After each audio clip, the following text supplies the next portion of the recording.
రేవంత్ రెడ్డి అన్నమాట. సో రేవంత్ రెడ్డి మోదీని ఉద్దేశిస్తూ ఏం మాట్లాడారో ఒకసారి విందాం సార్. బయట ప్లీజ్ అండి. సంప్రదించి రాష్ట్రాన్ని ముందుకు తీసుకెళ్లడానికి అవసరమైన కార్యాచరణతోనే ముందుకు వెళ్తాము అని చెప్పి ఈ సందర్భంగా మీకందరికి తెలియజేస్తున్నా. नरेंद्र मोदी जी हम हमारे हिसाब से प्रधानमंत्री का मतलब हमारे बड़े भाई. రైట్ సార్, బడే బాయ్ అంటే బడే బాయ్ అన్నందుకు బీఆర్ఎస్ వాళ్ళు కొన్ని విమర్శలు కూడా చేశారు సార్. దాని గురించి కూడా మాట్లాడదాం. రేవంత్ ఏ ఉద్దేశంతో అని ఉంటారు. ఇప్పుడు మీరే బడా బాయ్ అనలే, మీరు దాన్ని మార్చారు, అమారే అన్నాడు. మీరా అంటే నా, అమారా అంటే మన, మా అమారా అంటే తెలంగాణకు రాష్ట్రానికి ప్రధానమంత్రి బడే బాయ్ అని. దాన్ని మీరు అమారైన మేరాగా మార్చి రేవంత్ రెడ్డి ఎందుకు అన్నాడు? రేవంత్ రెడ్డి బడే బాయ్ అవుతాడు అన్నాడు. రేవంత్ రెడ్డి నాకు బడే బాయ్ అవుతాను అనలే, మాకు బడే బాయ్ లాంటి వాళ్ళు మీరు ప్రధానమంత్రి అన్నాడు. బీఆర్ఎస్ వాళ్ళు అంటున్నారు చోటా బాయ్ కా బడే బాయ్ అని చెప్పి అనలేదు. ఇప్పుడు మీరు ఎల్లసారైనా కావాలని ప్లే చేయండి. అమారే బడా బాయ్ అమారా అంటే అక్కడ రాష్ట్రం అని కదా అర్థము. మీరు మేరా అంటే మీరు అన్నట్లు తనకు అని అన్న కాదన్న ప్రధానమంత్రి రాష్ట్రాలకు దేశము రాష్ట్రము కేంద్రము రాష్ట్రం మధ్య ఆ మేరకు రిలేషన్ ఉండాలి కదా. నిజమే కదా, అదేమి బడే బాయ్ అంటే నేరం కాదు కదా. సో రాజకీయాల్లో ప్రత్యర్థులు ఉంటారు తప్ప శత్రువులు ఉండాల్సిన అవసరం లేదు. ముఖ్యమంత్రికి ప్రధానమంత్రి శత్రువు కాదు, ముఖ్యమంత్రి ప్రధానమంత్రి ప్రత్యర్థి కూడా కాదు. రాజ్యాంగంలో ముఖ్యమంత్రి పదవికి ప్రధానమంత్రి పదవి ప్రత్యర్థి కాదు, మనకు అర్థం కావాల్సిందండి. అందువల్ల బడే బాయ్ అనే దానికి పెద్ద వివాదం చేయాల్సిన అవసరం ఏముంటుంది? సో అందులో సందర్భం కూడా, ఇప్పుడు సందర్భం ఏంటి? రాష్ట్రానికి ప్రధానమంత్రి హోదాలో వచ్చి రాష్ట్ర అభివృద్ధికి సంబంధించిన ప్రాజెక్టులు ప్రారంభిస్తున్నాడు. అప్పుడు ఏమనాలి? నరేంద్ర మోడీని గుజరాత్ మారణ హోమం సృష్టించిన నరేంద్ర మోడీవి అంటాడు రేవంత్ రెడ్డి. అదే వేదిక మీద. సో ఆ సందర్భం కూడా ఉంటుంది కదా. ఇప్పుడు సందర్భంలో మనకు పడని వాళ్ళ ఇంటికి కూడా ఫంక్షన్కి పోతావు, శుభకార్యానికి పోతావు, ఓ పెళ్ళికి పోతావు, ఓ బర్త్డేకి పోతావు. మనకు పెద్ద రిలేషన్స్ లేవు కానీ పిలిచారు కానీ పోతున్నావు. అడవి ఏమంటావు? పాత పంచాయతీ నుండి గుర్తు తెచ్చుకుంటావా? నాకు అప్పులు ఇచ్చినావు, నీకు అప్పు ఇవ్వలేదు, నువ్వు దరిద్రునివి అని అంటావా? ఏముంటుంది? చాలా మంచి సంతోషంగా నాలుగు మాటలు మంచి మాటలు మాట్లాడతాడు. అందువల్ల కాంటెక్స్ట్ ఆల్సో మ్యాటర్స్ కదా, టెక్స్టే కాదు. టెక్స్ట్ కాంటెక్స్ట్ ఉంటుంది. ఒకవేళ ఒక పొలిటికల్ సభలో రేవంత్ రెడ్డి కనుక నరేంద్ర మోడీ బడే బాయ్ అంటే ఖచ్చితంగా that is a political issue. కానీ అది పొలిటికల్ సభ కాదు, అది ప్రభుత్వ సభ, ఎన్టీపీసీ విద్యుత్ ప్రారంభానికి. అందువల్ల రాష్ట్ర ముఖ్యమంత్రి హోదాలో భారత ప్రధానమంత్రి బడే బాయ్ అనడం నేరం కాదు. కాంగ్రెస్ నాయకుడిగా బీజేపీ నాయకుడిని కూడా ఒక్కోసారి బడే బాయ్ అనొచ్చు, ఏం తప్పలేదు కదా. రెండు రాజకీయ పార్టీల మధ్య ఆ మేరకు కూడా స్నేహం, వ్యక్తిగత రిలేషన్స్ ఉండకూడదా? ఇదే రాజకీయ నాయకుల మధ్య. ఇప్పుడు అనేక పార్టీలతో ఇప్పుడు తెలంగాణలో అన్న అనుకుంటారు అందరినీ, ఎవరినైనా. ఇప్పుడు మీరు పెద్ద పెద్ద వాళ్ళు కూడా అన్న అంటారు. సో నన్ను చాలామంది అన్న అంటారు, సార్ అంటారు.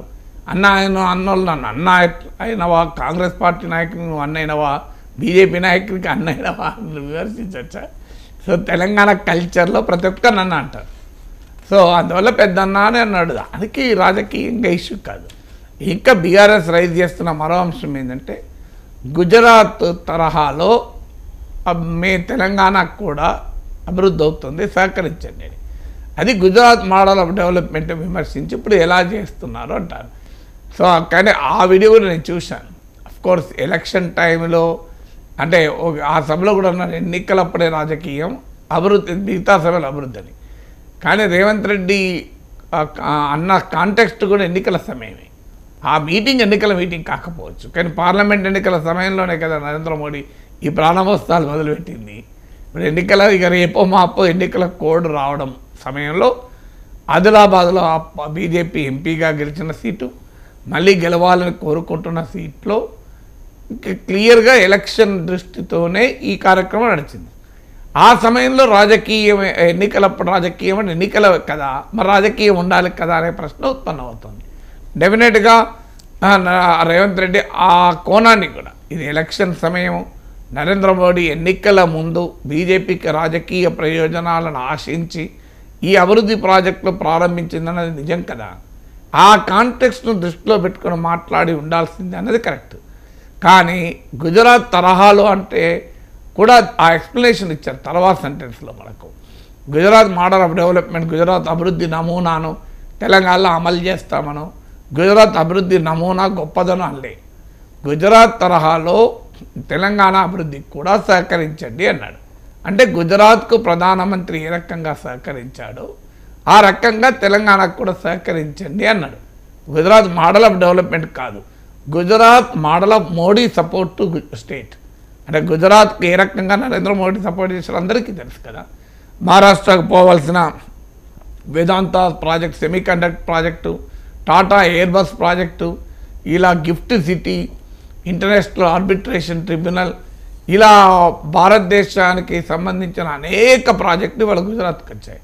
మీరు గుజరాత్కు ఫ్లో ఆఫ్ ప్రాజెక్ట్స్ చూస్తే మీకు ఆశ్చర్యం. Bullet train Ahmedabad to Mumbai, Ahmedabad నుంచి ముంబై దారి వెంట అనేక రకాల ఫ్యాక్టరీస్, కాంప్లెక్స్లు, ఎడ్యుకేషనల్ సిటీలు, మీకు స్పేస్ సిటీలు, రకరకాల వాటికి ప్రధానమంత్రి నరేంద్ర మోడీ సహకరిస్తున్నాడు. సో ఆ రకంగా తెలంగాణలో కూడా మీరు సెమీ కండక్టర్స్ ఇండస్ట్రీ డెవలప్ చేస్తాం, సహకరించండి. మీరు సబర్మతి ఫ్రంట్కు ఎలాగైతే సహకరించారో మూసీ రివర్ ఫ్రంట్కు సహకరించండి. ఈ కాంటెక్స్ట్ అన్నది. అందువల్ల గుజరాత్ నమూనాను ప్రేజ్ చేస్తూ రేవంత్ మాట్లాడలే ఎక్కడ ఆ వీడియోలో. గుజరాత్ తరహాలో తెలంగాణ అభివృద్ధికి కూడా సహకరించండి అని. అంటే గుజరాత్కు నరేంద్ర మోడీ ఏ రకంగా సహకరించాడో తెలంగాణ కూడా అందులో ఒక రకమైన విమర్శ కూడా ఉంటుంది. అంటే గుజరాత్కు ప్రత్యేకంగా మోడీ సహకరిస్తున్నాడు, మహారాష్ట్రానికి కూడా సహకరించండి అని.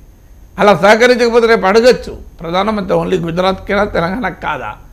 సో అందువల్ల దీన్ని అది ఎలక్షన్ సమయం కనుక ఆ కాంటెక్స్ట్ను దృష్టిలో పెట్టుకొని రేవంత్ రెడ్డి మాట్లాడితే బాగుండేది కదా అని సలహా ఇవ్వడం వేరు, మాట్లాడిన దాంట్లో నేరాలు ఘోరాలు వెతకడం వేరు. మాట్లాడిన దాంట్లో నేరాలు ఘోరాలు ఉన్నాయని అనుకోను. అందులో రెండు బడే బాయ్ చోటా బాయ్ అన్నది ఒకటి. గుజరాత్ తరహాలో సహకరించండి అన్నాడు. గుజరాత్కు మోడీ ఎలా సహకరించాడో అలా సహకరించి ఇప్పుడు ఉదాహరణకు కేసీఆర్ పాలనలో ఒక కాన్స్టిట్యున్సీ వెళ్తాడు, సిద్దిపేట, గజ్వేల్, సిరిసిల్లకు అభివృద్ధి చేసిన తరహాలో నా నియోజకవర్గాన్ని కూడా అభివృద్ధి చేయండి అని ఒక ప్రతిపక్ష సభ్యుడు అనొచ్చు కదా. రఘునందనరావు ఎన్నిసార్లు అనలే, రఘునందనరావు ఎన్నోసార్లు అన్నాడు ఈ మాట.